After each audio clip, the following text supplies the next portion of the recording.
Thank you very much. Did you hear what the cow said to the farmer on a cold winter morning? Thanks for the warm hand. Anyway, it's going to get better, so don't panic on me. I start small. Nice to see all of you. How many of you have never seen me before? This is your first time? Oh, wow, most of you, okay. I keep thinking for sure I'm more famous than that, but, you know, that is the truth. I'm delighted to be here. Been looking forward to it for a long time. And it's nice to be back. You know, I was here not too long ago. It's nice to be invited back. It says something when you're invited back. It doesn't say everything, but it says something. Maybe it says, let's give him one more chance, right? See if he can get it right this time. But I'm delighted to have all of you here. We're going to spend the day together. I feel two major responsibilities, and I'm sure you can guess what those are. Number one is to make sure you get your money's worth, right? When you shell out your cash, especially these days, you want to make sure you get full value for the money you spent. And I know the tab for the seminar was not that much. Pretty modest fee to get in. Most of you, your tips for the week, right? So it wasn't that much. But I want you to be able to say when you walk out of here today, it was worth my money. But my biggest responsibility is to make sure you get your time's worth. And the reason I say that is because time is more valuable than money. In fact, you might start your notes with that. Time is more valuable than money. You can get more money, but unfortunately you can't get more time. If somebody asks you to spend your money, that's pretty easy, right? We live in America. We're wealthy. So the money's not the problem. But what if somebody asks you to spend a day, right? You got to think that over carefully. And I know you did. I wouldn't waste one of my days, not for anybody, not for anything. Once I understood how valuable they were, I don't waste any. But to make an investment like today of your money and your time, I appreciate that. Today's going to be costly for me. It's going to cost me one of my days to be here, right? And some money, of course. But, you know, I don't need the money. I take the money, but I don't need the money. But guess what I do need? The time. So I'm here not to just joke with you. I'm here not to just tell some funny stories and give a performance and walk away. I'm here to give you some value, and I want to make it worth your time. I'm going to invest a day. You're going to invest a day. Let's get the most out of it and see what we can walk away with today. Anyway, for you that have not seen me before, just very briefly, let me just tell you my story. I grew up in Idaho, farm country, southwest corner of Idaho. In fact, my father still lives on the old homestead where I grew up. He'll be 89 his next birthday. He still hasn't retired. I'm proud of my dad. He's never been ill. He's really something. I'm trying to get him to retire this year, 88. I'm telling my father, what a good year to retire when you're 88. And he says, hey, talk to me in 10 years, right? I might be ready. But anyway, I went to high school. I graduated. I went to college 1 year. Halfway through my second year of college, I decided I was smart enough, so I quit. One of my major mistakes. I should have stayed in school.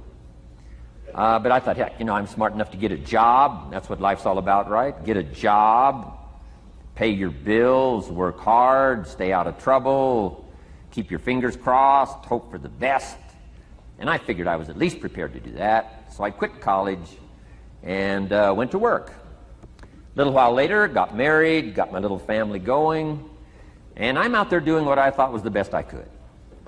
But about age 25, I'm starting to struggle. I've purchased a little more than I can conveniently pay for on time, and the creditors are starting to call saying, hey, you told us the check was in the mail, what's the deal? And I'm getting embarrassed by that. I'm also embarrassed, big mouth me, with all the fancy promises I made to get married. I'm way behind on those promises, and I'm getting discouraged, wondering what to do. And I thought, well, maybe I should go back to school, right? 1 year of college, pretty short on an application. But, you know, tough to go back to school, right? Especially when you got your family going. Time to stay is when you're there. So I discounted that. I thought, well, if I, you know, had my own business, that would be the way to go. But, you know, I'm short on money, too much month at the end of the money. If you've ever been there, that's where I was, age 25. So I had to discount that, and I'm discouraged, wondering, where do I go from here? And then the miracle happened for me. Good fortune came my way. And who can explain good fortune? I don't know. Remarkable things that happen to you at a particular time. Sometimes it's just unexplainable how those things happen. One of my friends says, well, hey, things don't just happen. Things happen just. Another good note for your notes. Things don't just happen. Things happen just. And maybe that's it. I don't know. I'm an amateur on life, I guess like most of us are, trying to figure it out, how to make it valuable. But I was ready. And my good fortune was, at age 25, I met a very wealthy man. His name was Mr. Schoaf, Mr. Earl Schoaf. A friend of mine had gone to work for him, and he started telling me about this man. He said, you got to meet this man I've gone to work for. He's wealthy, but he's easy to talk to. And he's got a unique philosophy of life. And the more he kept talking about this man, I thought, well, I've got to meet this man. So sure enough, shortly after that, I had a chance to meet this remarkable wealthy man, and I was impressed. He was wealthy. Sure enough, he was easy to talk to. I was so intrigued, within a few minutes, I said to myself, if I could be like him, farm boy from Idaho, if I could be like him, I'd give anything. And then I thought, if I could just get around somebody like him, and if he would teach me what to do, I would be willing to learn. I'm coachable. And that was my good fortune. A few months later, this wealthy man that I met, Mr. Schoaf, took a liking to me, hired me, gave me a job. I went to work for him. And I spent the next 5 years in his employ. And then, unfortunately, he died at the end of that period, at age 49. His last 5 years, but the first 5 years of my new life, I got to spend with this remarkable man, and my dream came true. He coached me. He taught me. He taught me the books to read. He taught me the disciplines. He taught me the changes to make in my language and personality. And the things he shared with me during that 5 years literally changed my life, turned my life around, changed my income, changed my bank account, changed my future, changed everything. I've never been the same since that unique experience. And I wish he was still alive today, Mr. Schoaf. I'm sure if he was alive today, especially after this seminar, Idaho Farm Boy makes it to Dallas-Fort Worth, full house, standing room only. Pretty awesome, I'm sure. If he was alive, I'd be calling him today saying, you won't believe what's happening to me. I've had a chance now to share with other people what you shared with me. But anyway, how I got here. 30 plus years ago, I was living in Beverly Hills, California. And one day a friend of mine, businessman friend, said, Jim, I'd like to have you come and share your story with my service club that I belong to, the Rotary Club. He said, I know your story, Idaho Farm Boy makes it to Beverly Hills. But he said, I think my club members would love to hear your story. He said, if I arranged one of our breakfast meetings, would you come tell your story? Just share a few thoughts. I said, okay. So I agreed to go give this breakfast talk. And guess what? They liked it. And my telephone rang. I got another call saying, we heard you've given your story and shared some ideas. Would you come talk to our club? First thing I know, I'm starting to devote a piece of my business time to giving these talks. And then one day, a businessman who'd heard my talk, I think 2 or 3 times, approached me and said, would you come and share that story and some thoughts with my management and salespeople? I said, I got this little company going. And he said, if you'd come tell your story to my organization, he said, I'd be happy to pay you. And I thought, wow, wouldn't that be something? So I agreed to go do it, and I got paid. Little did I know, another fortune was waiting for me to translate my ideas into talks and speeches and seminars. Now I've written some books. It's on cassette tape. Now I get to travel around the world. Last year I was in Japan and Israel, Spain, Mexico, Australia, New Zealand, France, Germany, Canada, and now Dallas-Fort Worth. So.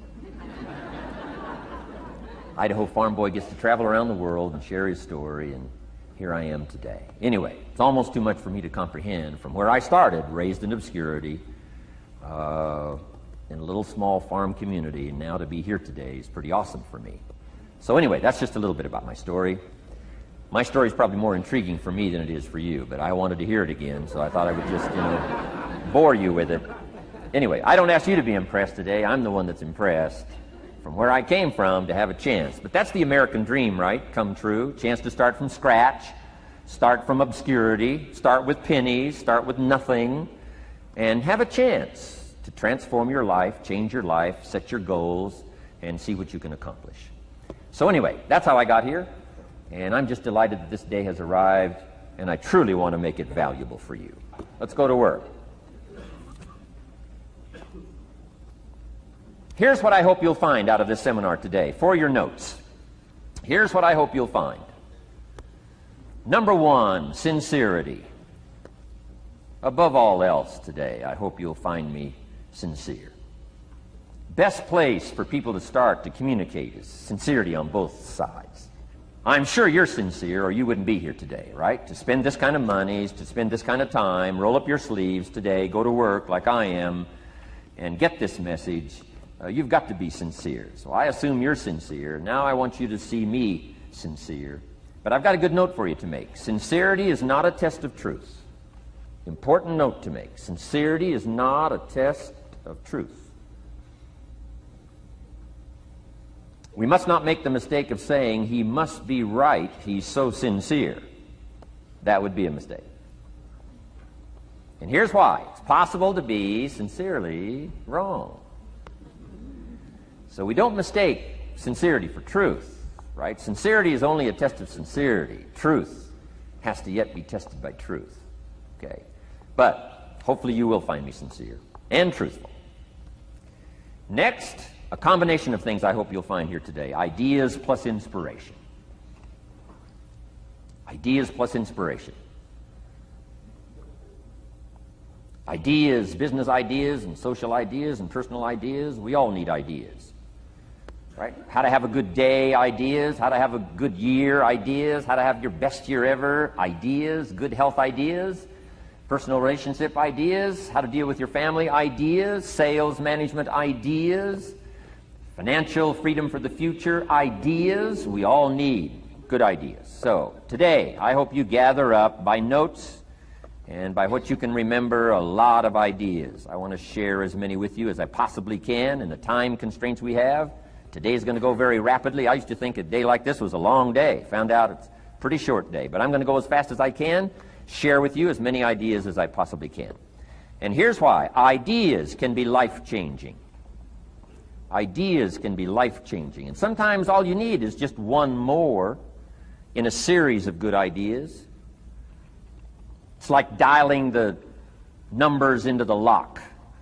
Right? You got 5 or 6 numbers dialed into the lock. The lock still won't come open, but you don't need 5 or 6 more numbers. Maybe you just need one more, and maybe a seminar like this could do it. A sermon could do it. The lyrics from a song could do it. The dialogue from a movie could do it.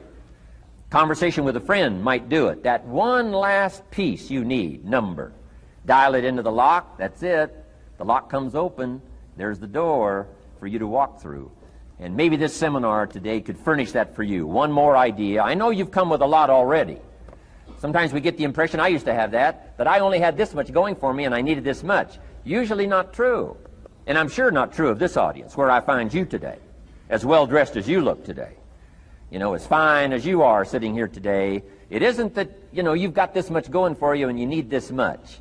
I would assume you've got this much going for you, and maybe all you need is just a few more thoughts, ideas, to furnish you some ways and means to turn your life into the dream you want it to be. So, ideas. The seminar is going to be loaded with ideas. I want you to take good notes. But here's what else I hope you'll find here today, and that is inspiration. And who knows the mystery of inspiration? Why some people are inspired and some are not? You were inspired to get here. Some were not. Who knows the mystery of that? I don't know. How come you made it?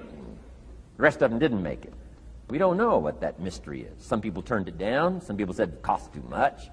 Some people said it's going to take too much time. Some people are too busy, right? A lot of different excuses why some are inspired to take advantage of something that comes to town. Others pass it up. We don't know the mystery to that. Here's what I call it, mysteries of the mind. And I just leave it at that. Some things I don't try to figure out. I take the simple approach now. right? Some people do and some people don't. I mean, that's about as profound as my philosophy is. Some buy and some don't buy. Some go for it and some don't. Some change and some don't. And if you've been around for a while, you can usually work out the numbers, right? Out of 10, 3 do, 7 don't. Whatever business you're involved in, pretty soon you got this ratio going. The ones that do, the ones that don't. You say, well, why don't the ones that don't, how come they don't? We don't know. I just leave it as a mystery. I used to try to understand all that. I just take the simple approach now. The guy says, this happens to me, this goes wrong for me, and all this stuff goes wrong for me. How come all this stuff happens to me? I say, I don't know, it beats me. The best I've been able to figure out is those kind of things always happen to people like you. I mean, right? That's the best I got. I don't know. I'm an amateur on this stuff. What do I know? So, just take the simple approach, right? That's how it is. Who knows? Interesting story says, the day the Christian church was started. Now, I'm an amateur on the Bible, but best account I can remember, the day the Christian church was started, a magnificent sermon was preached. Great presentation. And if you're a student at all of good communication, it was one of the classic presentations of all times. The sermon, the first day the Christian church was started. And it said this sermon, this presentation was given to a multitude, meaning a lot of people. But it was interesting, as the account gives us, the record, it says, when the sermon was finished, there was a variety of reaction to the same sermon. Isn't that fascinating? I find it fascinating. It said some that heard this presentation were perplexed. And I read the presentation, sounded pretty straightforward to me. Said, why would somebody be perplexed with a good, sincere, straightforward presentation? Best answer I've got. They are the perplexed. I mean, what other explanation is there? It doesn't matter who's preaching. Right? It said some that heard this presentation mocked and laughed, made fun of the presentation. I thought, hey, this looks pretty sincere to me. If you give a sincere, honest presentation, why would somebody mock and laugh? Easy explanation. They are the mockers and the laughers. What else would you expect them to do? Right? I used to try to straighten all that out, say, well, they shouldn't do that. I don't do that anymore. I've got peace of mind now. I can sleep like a baby, not try to straighten all this stuff out. I used to be so naive. I used to say, well, liars shouldn't lie. See, how naive can you be? Of course they're supposed to lie. That's why we call them liars. They lie. So I don't straighten this stuff out anymore. Anyway, it said some that heard this magnificent presentation didn't know what was going on. And they're usually easy to spot. They're usually saying, what's going on, right? I mean, they don't know what's going on. But interesting, right? A variety of reaction to the same sincere, honest presentation. Now, it also says, in wrapping it up, some that heard the presentation believed. And I think that's who the speaker was looking for, the believers. Interesting. Now, it said the number of believers was about 3,000. So, a pretty good first day. 3,000. I've had some first days, but I never had 3,000. But anyway, 3,000 were believers. And that's, the speaker was looking for the believers out of this multitude. And that's about as close as we can come to understanding the mystery. Some believe, and some mock, and some laugh, and some are perplexed, and some don't know what's going on. And you just have to leave it that way. Why? Because that's the way it's going to be. The way to be brilliant is to find out how it's going to be and then say, here's how it should be. I mean, that's how you become brilliant. So, anyway, who knows the mystery? I call it mysteries of the mind. We don't understand. But I don't try to change it anymore. On this particular story, as far as we know, they didn't have classes after the presentation to try to de-perplex the perplexed. I mean, as far as we know, they left them perplexed. They left the mockers mocking. They let the laughers laugh. I mean, they didn't come back and try to straighten all this out. You say, well, how can you build a church? Well, make another presentation, and you'll get some believers and some mockers and some laughers and some who don't know what's going on. So that's about the best we can do. So, but I'm glad I've got the believers here today. You believed enough to shell out your cash and part with your time and some of your effort and energy, and I appreciate that. So, hopefully you'll find some inspiration here today. All right? To get the most out of today, a couple more notes. Number one, be thankful. That's a good way to capture the most of a day like this. Be thankful for what you already have. That shouldn't be any problem in America, being thankful. Everything we need is available in America. Everybody wants to come here, right? The last time I was here, that little presentation I gave, everybody wants to come here, America. People haven't plotted and schemed the last 40 years saying if I could just get to Poland, everything would be okay. No, everybody wants to come to America. Why? Everything's available here. All the books you need, all the sermons you need, all the churches you need, all the schools you need, all the instruction you need, all the inspiration you need, all the capital you need, all the markets you need, all the challenge you need, all the information you need, all the seminars you need. Everything's available here. This is America. So number one, let's be thankful for what we already have. Thanksgiving does this. Opens up the doors, opens up the windows, opens up the channels. Thanksgiving for what you already have. I did a seminar one weekend up at the ranch, up at Clear Lake. Got a lodge up there. Nice setting, high valley, high serenity ranch. For the weekend, Friday evening, Saturday, Sunday. People drove in from around California. I got there late Friday afternoon. Everybody had pretty well already gotten there. I couldn't believe the parking lot.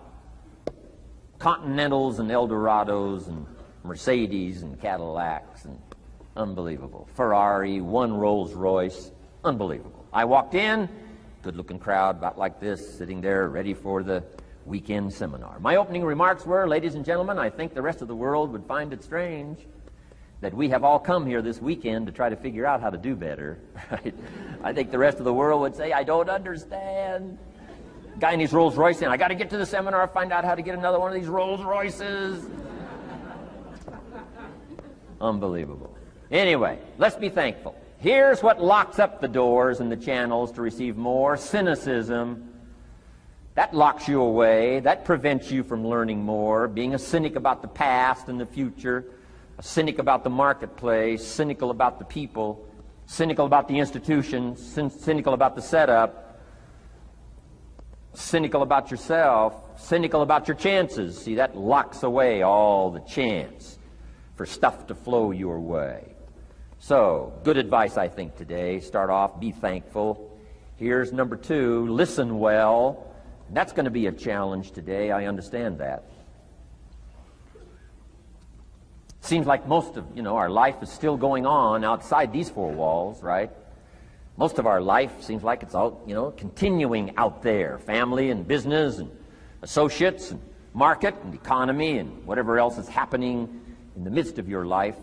And to sort of, pull your attention from what's going on out there and put it in here for just a few hours, I know is a challenge. But do the best you can, listen well. And here's the last one, take good notes. Be a good student today. Take some good notes. I've not come to entertain you. As you can tell by my opening joke, right? I would not make it in Las Vegas. So we don't have a dog and pony show today, no entertainment. But I do have some ideas. Take some good notes. Somebody showed me the other day notes that they took about 21 years ago, attending one of my seminars out in Los Angeles. He said, I still use these notes I took 21 years ago to help me in my business, relationship with my family. So I'd like to have these notes that you take today become that valuable for you. Then it would be worth me making the investment to come and spend a portion of my life, my time, my energy here.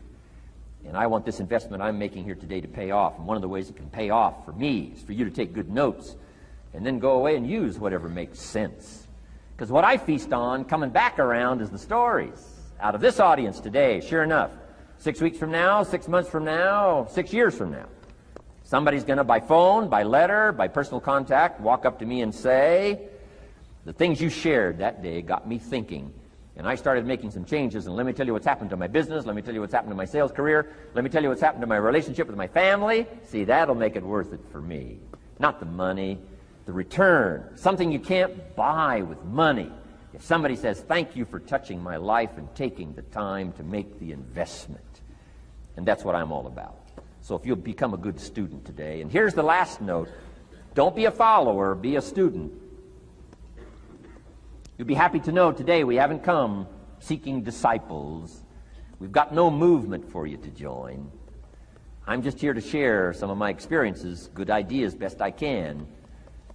But I think that's good advice. Don't be a follower, be a student, right? Take advice but not orders. Take information, but don't let somebody, order your life. Make sure what you do is the product of your own conclusion. Excellent note to make. Make sure what you do is the product of your own conclusion. Not to do what someone else says. Take what someone else says, process it, think about it, ponder it. If it makes you wonder, if it makes you think, then it's valuable. Then when you go take action, make sure that the action is not what somebody told you to do. Make sure the action is the product of your own conclusion. If you'll follow just a little bit of those simple guidelines, I'm telling you, the learning process can be speedy, swift, powerful.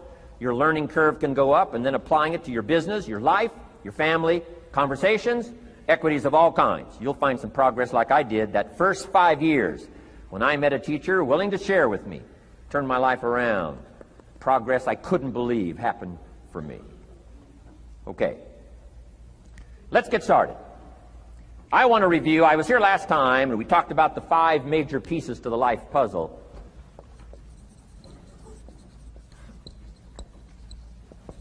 And I just want to review those because it lays such a good foundation for all the rest that I want to share with you today. We got a lot of subjects to cover, so we're going to go rather swiftly, okay?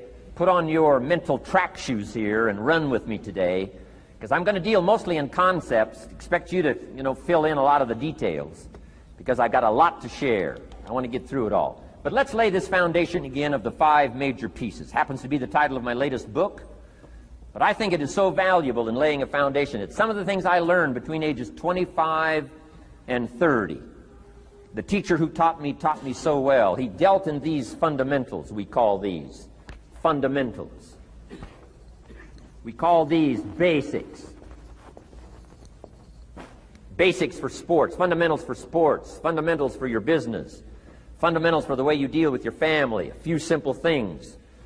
Few basic things that if you practice every day can make all the difference in the world, how it works out.